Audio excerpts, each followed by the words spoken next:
découpé là. Oh baby, don't cut baby, kiss you baby, don't cut baby. Et la sœur aussi en train de pleurer. Mais c'était un mensonge. J'ai dit, mais c'est pas vrai. L'amour n'a pas les oreilles. Et après, pour escorter bien la sœur, elle va, des nuisettes, les sous-vêtements, la bague avec un diamant, tout. Je t'envoie ça. C'est un monsieur qui est à Londres. Je t'envoie ça dans un carton. Même les colis, il dit, avec l'argent, je te ferai même une voiture. Une Range Rover de 100 000 €. Mais l'argent vient dans les cartons.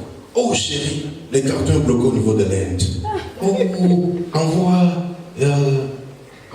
3 000, 5 000 $ pour qu'on débloque la situation. Et la sœur a envoyé. Et ça a pris que la sœur se rendra compte que c'était esclave. Mais tout est parti avec les oreilles. Ma tête de monsieur appelle. Why are you baby? Je veux seulement écouter comment tu respires, baby. Respire encore.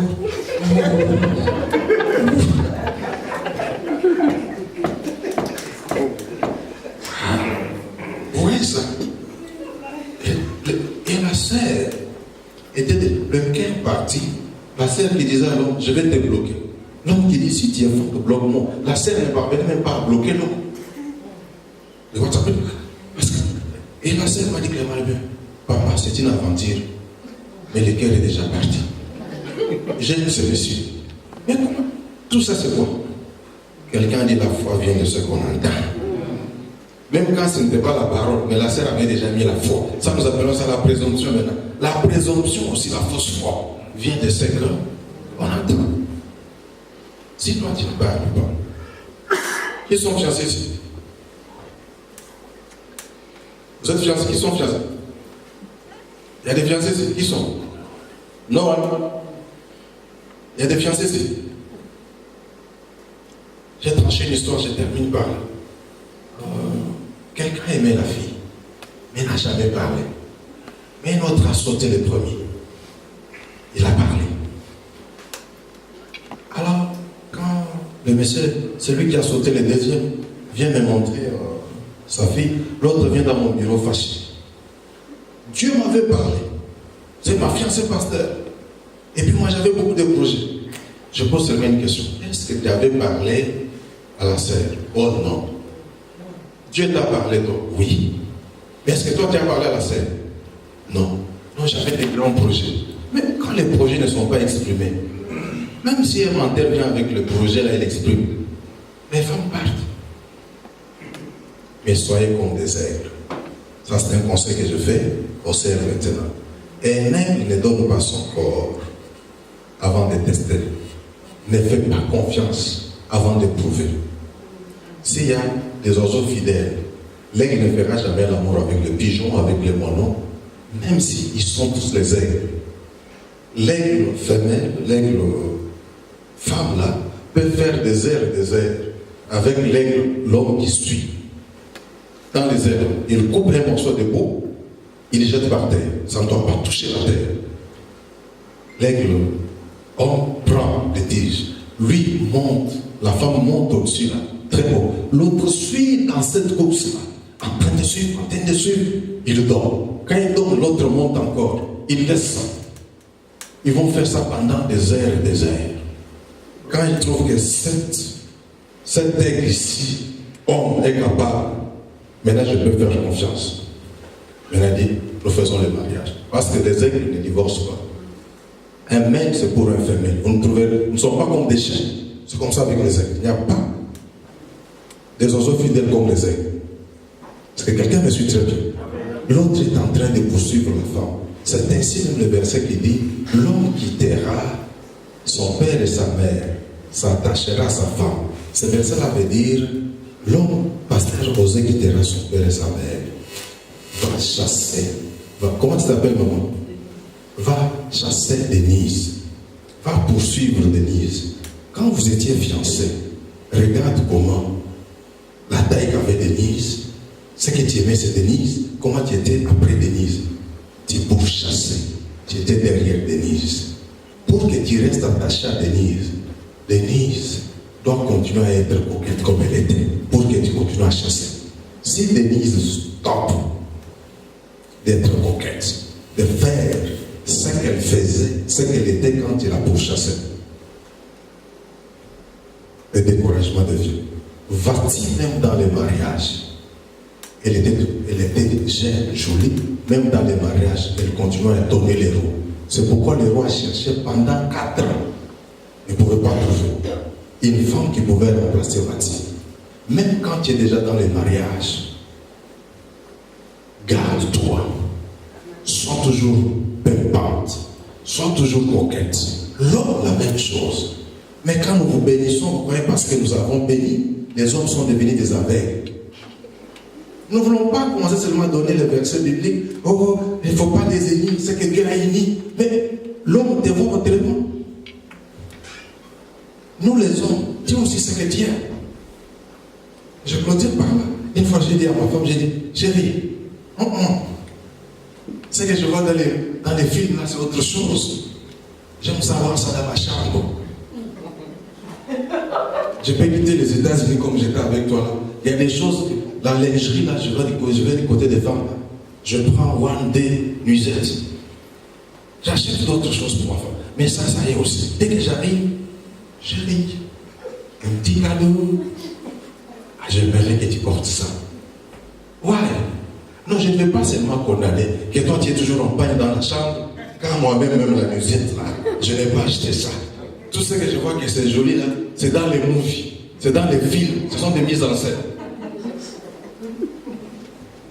Elle sait aussi que quand je vais provoquer cet homme ici, je vis déjà ma nuisette. Je sais que dès qu'elle entre dans la chambre, là, même les versets bibliques sortent. Waouh! Et Dieu créa. Oh my God! Juste. Filmez si la gâté ici.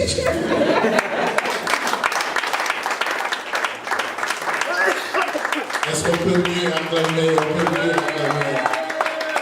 Excellent, excellent. Gloire à Dieu. Ah, film moi ici, il y a 23. Amen. Gloire à Dieu. Nous bénissons le Seigneur. C'est notre, je pense, 3e ou 4e édition que nous organisons ce genre de séminaire. Pourquoi nous le faisons? Nous le faisons parce que, après presque 20 ans de ministère pastoral, je me suis rendu compte qu'il y a beaucoup de problèmes dans nos couples.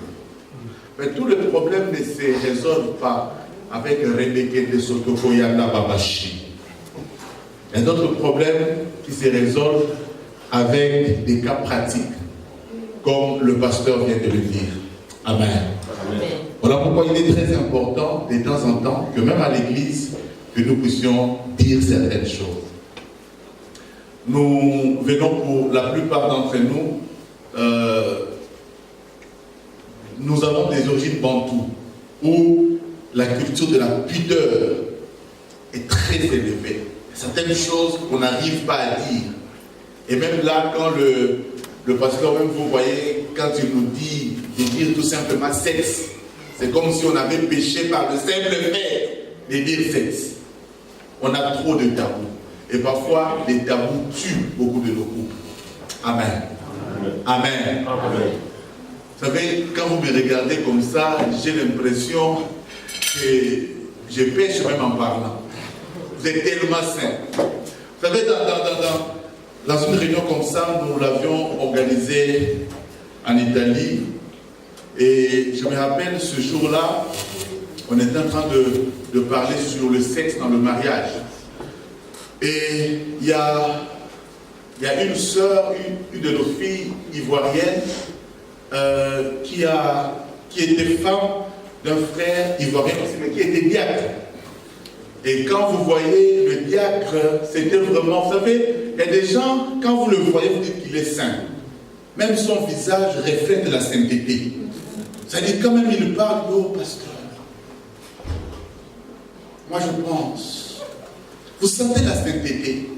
Et ce jour-là, quand je parlais sur le sexe dans le mariage, il y a la femme qui lève quand même la main et elle devait poser la question. Et elle pose la question. Je dis, pasteur, est-ce que dans les sectes, toutes les positions sont permises même pour les chrétiens? Je dis toutes les positions. Bon, parle-moi un peu de la position que toi tu imagines. Comme ça, je saurais te dire si c'est permis ou non. Alors, la sœur va nous dire, bon pasteur, par exemple, moi, il y a mon mari qui aime bien la position du cheval. Maintenant, j'ai regardé les diacres. C'est-à-dire, imaginez un diacre saint. Et moi, je n'avais pas très bien compris. J'ai dit, ma soeur, la position du cheval, c'est quoi? Parce que j'imaginais mal les diacres en train de faire la position du cheval. Il m'a dit, non, la position du cheval, c'est que papa vient derrière moi et moi, je cours et le papa me suit. Même les diacres aussi. Maintenant, vous voyez, les diacres, il y a un visage de moi n'en pas. Maintenant, j'imagine les diacres, position du cheval.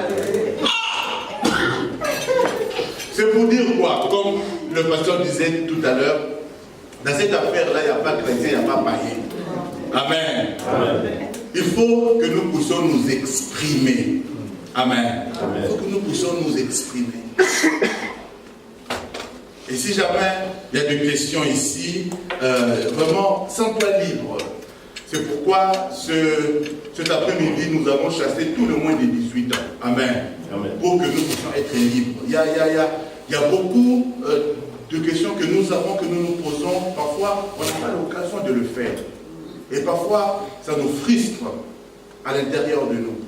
Vous savez, un couple où il y a beaucoup de frustration, c'est une bombe à retardement. Amen. Amen. Il faut pouvoir évacuer toutes ces frustrations-là.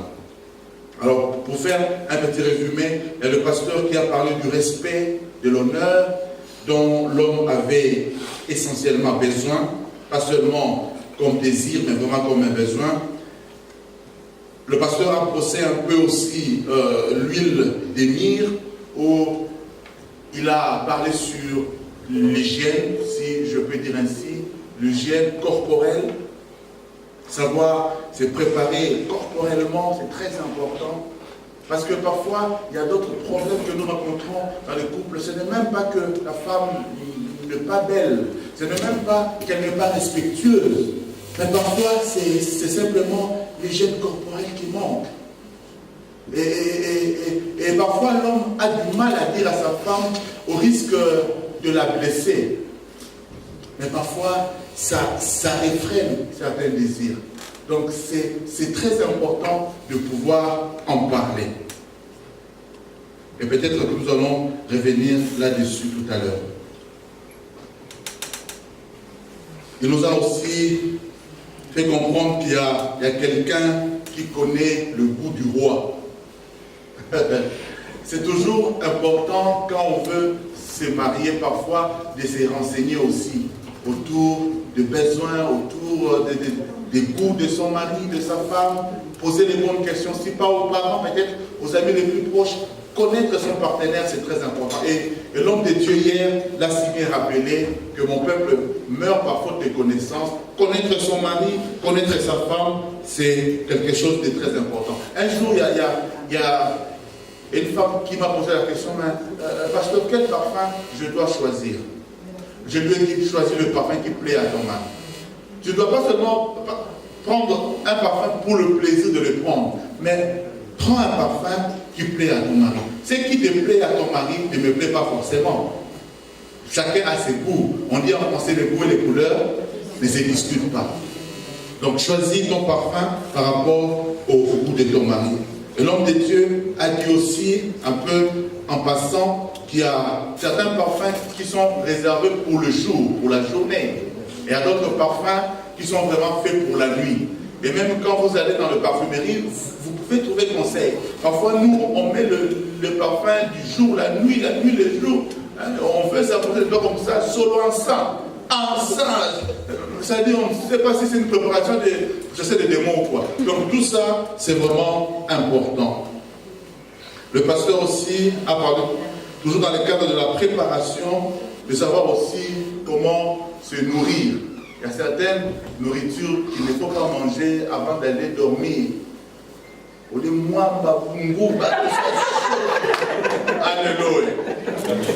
Amen. Donc il y a des choses qu'il faut aussi savoir se préparer. Toi, tu sais que peut-être cette nuit-là, il y aura un match. Et puis on les fout, tout ça, ça dérange. Amen.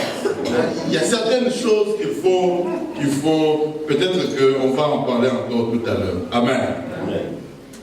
Il nous a aussi dit qu'il y a toujours quelque part une comparaison avec celles qui sont passées avant toi.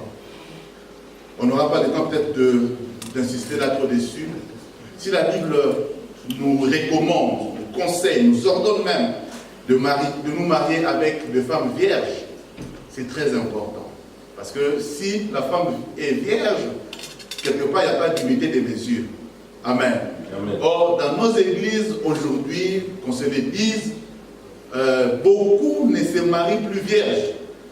Donc, avant toi qui t'appelles Jean-Paul, sache qu'il y a déjà eu Jean-Pierre, Jean-Marc, Jean-André. Donc, il y a beaucoup de gens partout. Amen. Amen. Et donc, même si elle ne te le dira pas, sache qu'en faisant, elle compare. Amen. Amen. Jean-Pierre faisait, Jean-Marc faisait. Amen. Amen. Hein? Donc, il faut aussi savoir qu'il y a comparaison. Et si elle est maintenant avec Esther, sache qu'avant Esther, il y avait Vachi. Et comme le pasteur a dit, il y a des femmes, dès que vous finissez, tu es prêt à lui céder toute la maison. Amen. Amen. Donc il faut savoir qu'il y a comparaison. Donc il faut toujours être prêt. Et si jamais tu ne sais pas, rien n'est tabou. On peut apprendre des choses. Voilà pourquoi dans ce genre de séminaire, nous vous encourageons à poser des questions. Même tu peux poser ta question en l'écrivant de manière anonyme, mais libère-toi, pose des questions, c'est très important. Parce que tu le veuilles ou pas, quelque part, il y a comparaison. Et pour finir, le pasteur nous a aussi dit, j'espère ne pas éluder d'autres points, que le sexe, évidemment, était un besoin pour l'homme. J'ai entendu un peu les gens s'offusquer ici quand le pasteur a dit que quand il va dans une station, il n'y a pas de carburant, le chauffeur ira dans une autre station. Non, nous sommes des chrétiens. Le pasteur a bien posé la question avant. Est-ce qu'il y a la différence entre les chrétiens et les païens par rapport au sexe? Nous tous, nous avons répondu non. Amen. Est-ce que aujourd'hui, vous n'entendez pas des scandales au milieu de pasteurs, au milieu de chrétiens, tout ça? Il existe. On ne doit pas faire semblant comme si ça n'existait pas. Ça existe. Alors, qu'est-ce qui fait que ces hommes-là, qui sont hommes comme le païen le sont, quelque part, arrivent aussi à déconner? C'est qu'il y a un problème quelque part. Il y a parfois, les femmes, vous nous prenez pour des acquis. Ah, mais c'est l'évangéliste.